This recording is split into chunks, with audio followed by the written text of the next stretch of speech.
My name is Bill Pop.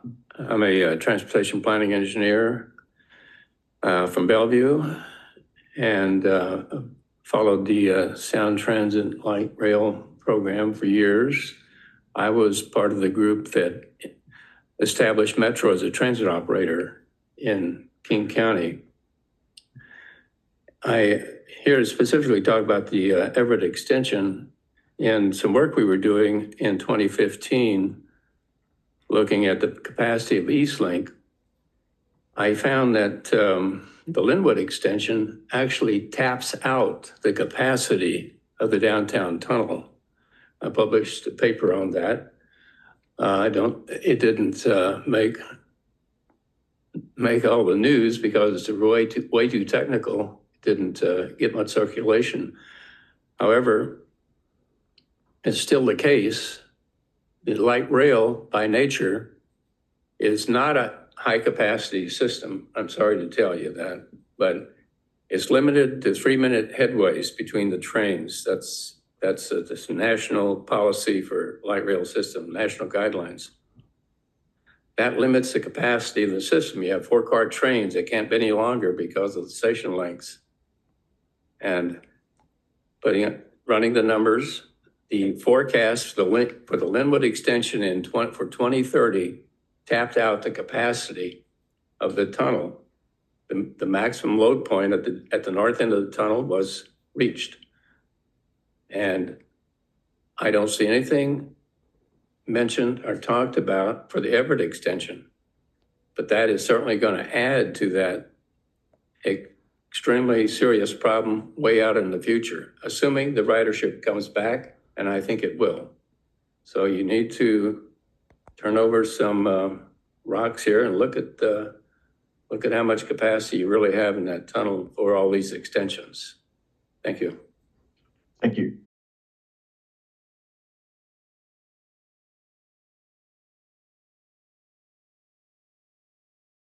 My name is Victor Bishop from Bellevue, here representing the Eastside Transportation Association and Smarter Transit. I am a professional traffic engineer and have been playing in traffic for 62 years since graduating from the University of New Hampshire and getting a Master of Science in Transportation Engineering from the UW in 1966. I have served as a consultant for the Puget Sound Region's transportation system for 37 years and held a position on the Bellevue Transportation Commission for 8 years, concluding my tenure as chair. I am the legislative chair of Eastside Transportation Association and a part of the Smarter Transit leadership. I am here to support Smarter Transit's message to you, which is rethink the link, period, end of sentence. Rethink the link. Your enterprise initiative is a golden opportunity for you to seriously consider why you even exist. Your existence clearly has little to do with transportation. After 29 years and $20 billion, your system carries about 100,000 daily boardings. That's less than 1% of our region's trips. You are not a transportation organization. You've got something else. The East King County, you spent your billions on Eastlink, promising to get across the lake next year, 6 years late, and carry 40 to 50,000 daily boardings, 80% of which you project are already in buses. Why are you here? We end up getting 8 to 10,000 new boardings for $4 billion, and you get to cut a ribbon. Why are you here? The major Eastside project is Issaquah to Kirkland. That clearly should be a BRT, not a light rail. Save the billions there. I ask you to make the enterprise initiative a real rethinking process, not just a minor cost-cutting exercise on the fringe. If you don't cut...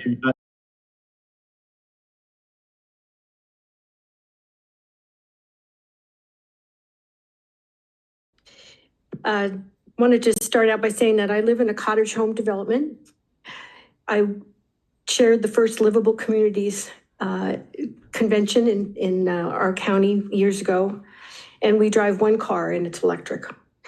All good public policy decisions should begin with the question, Can we get agreement on what is the problem we're trying to solve? For our region, is it increasing transit ridership and decreasing single occupancy car use? Is it supporting denser walkable communities with transit? Is it reducing CO2 emissions by decreasing auto use?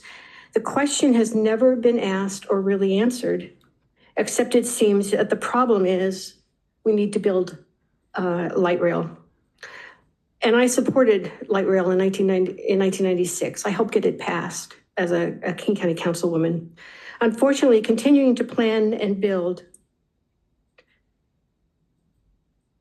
ST3 achieves none of those goals, and in fact makes them worse. It's especially makes it worse for transit dependent folks who lack frequent bus service, bus shelters, and to the environmentally sensitive areas and those neighborhoods and businesses tremendously and negatively impacted. Smarter Transit, which I co-chair, is an all-volunteer, pro-transit, nonpartisan, nonprofit citizen organization. Just a few of our findings from your Puget Sound Regional Council Transportation 2050 plan. Even if you build full build out of ST3, we will see only a 6% reduction in greenhouse gas emissions. Traffic grows 54%.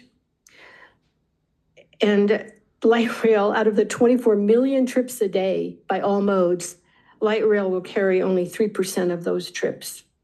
The vast majority will still be by car.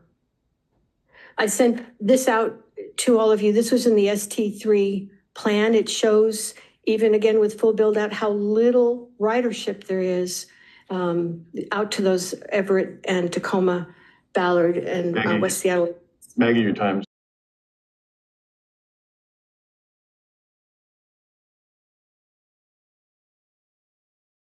Got it? Yeah. Sound Transit is facing a $35 billion budget gap and a reputational bankruptcy. The enterprise initiative promises transparency, accountability, and inclusivity. I'm editing this a little bit. It was, you can read my comment. Board members have an opportunity and a responsibility to sincerely rethink ST3, which means parting ways with the decades-long status quo. We ask the board to consider, 1, voting for the no-build option on West Seattle Link extension, and 2, rejecting the need for a second tunnel. You could reduce the $35 billion budget gap by $11 billion simply by killing the West Seattle project.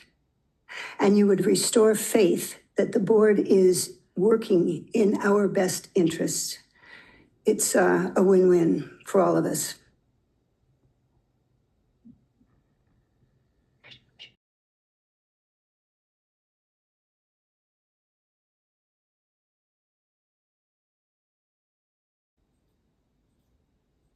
I'm Bill Hunnefeld from West Seattle. I'm here to urge you to eliminate the West Seattle line.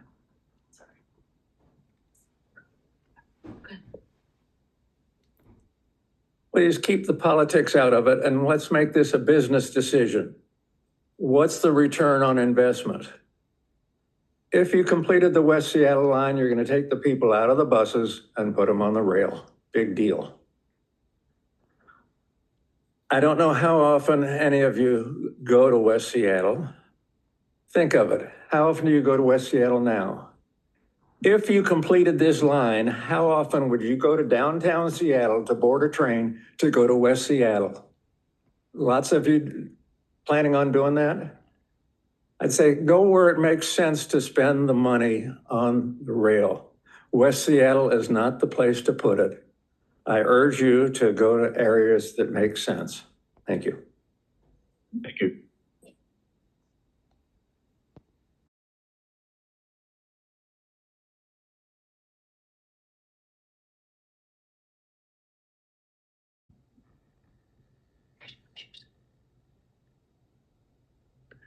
My name is Jeff Snedden, and I'm a co-founder of CORE in Lake Forest Park. We've talked to many of you, either through the mail or face-to-face.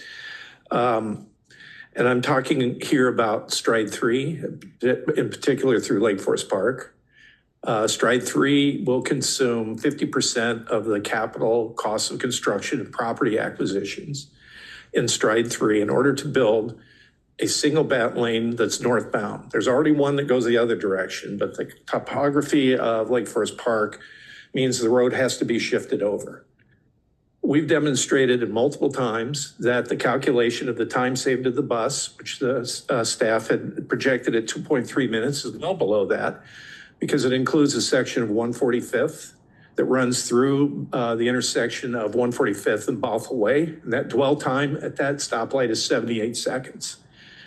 So the other thing we did, I worked at Microsoft for 20 years managing data sciences teams, and we pulled a detailed extract, traffic extract of detailed data from Google, and we analyzed the variations in traffic flow and came to the conclusion that there's a section of the road you don't need to do anything to. It's the most expensive part of the section because of the typography, and we're offering you $200 billion or whatever the estimate is now. We're offering you a paltry 35 or $50 million back, and you just have to do nothing, just nothing in that segment. And it does not dramatically impact the speed that the bus passes through our community. But building it requires 400 trees be cut down, 95,000 tons of dirt and debris hauled away from in and out of Lake Forest Park. That's 3,500 industrial truckloads. So I'd ask your consideration in that matter. Thank you. Thank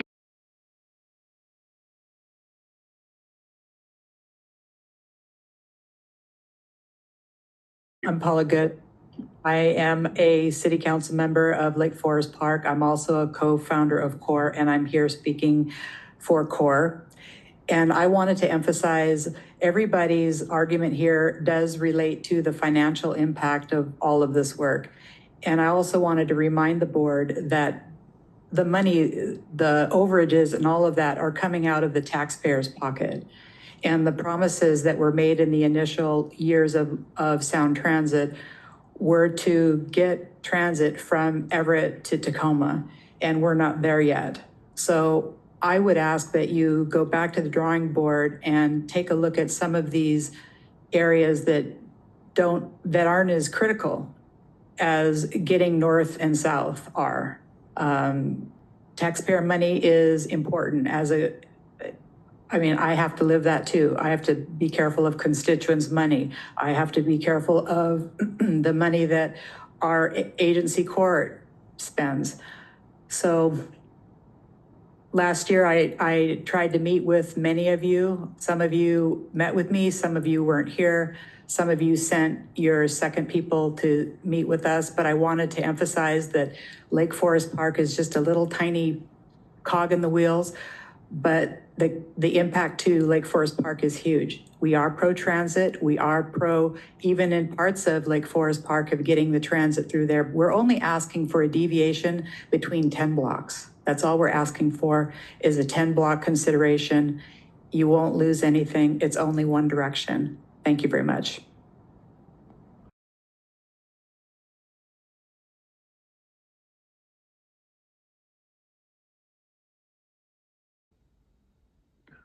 Next is Betty Lau. I'm Betty Lau. First, I hope listening to communities as per CEO Constantine's comment will be reflected in the new DEIS. Second, NEPA calls for studies of the full social, economic, and environmental impacts of infrastructure projects on nearby communities of color, meaning Chinatown, Japantown, and Little Saigon in the CID. The carried over 2022 DEIS is deficient in this area, and this needs to be remedied. After a review, the city concludes additional work is necessary to study impacts to historic and cultural resources. Historic and cultural resources include 2 museums, the National Register Chinatown Historic District in-language, culturally appropriate healthcare services to thousands of local and regional seniors, daycares, heritage programs, tongs, families, district, and benevolent associations. The 2022 DEIS mentions none of them.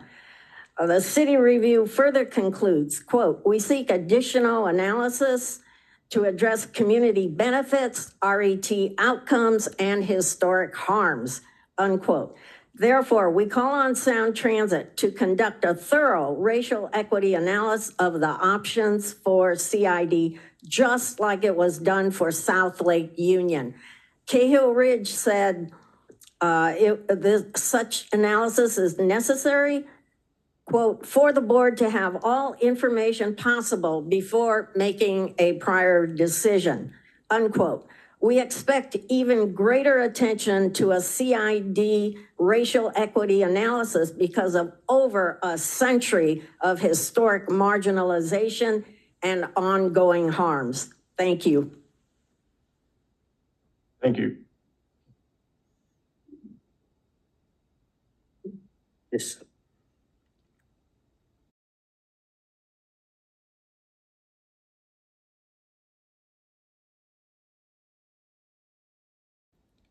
Hi, and good afternoon. I'm Brian Chow, co-founder of Transit Equity for All. The CID is the heart of our transit system. The only place where Link, East Link, Sounder, Amtrak, Metro, and streetcar all meet.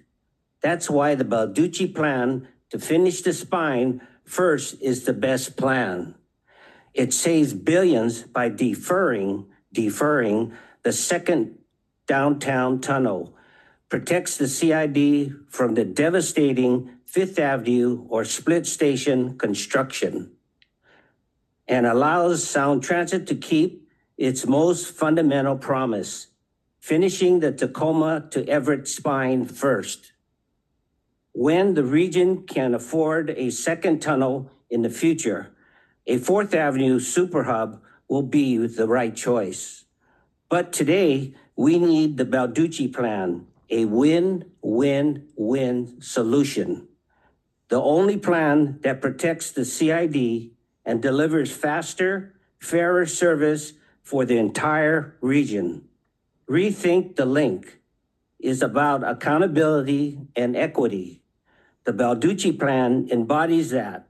It protects the CID, delivers real service faster, and keeps future options open. Do the right thing for the CID and for the entire region. Approve the Balducci plan and build a transit system worthy of Seattle's future. I urge you to reject the Fifth Avenue and the split stations. Approve the Balducci plan. Thank you. Thank you.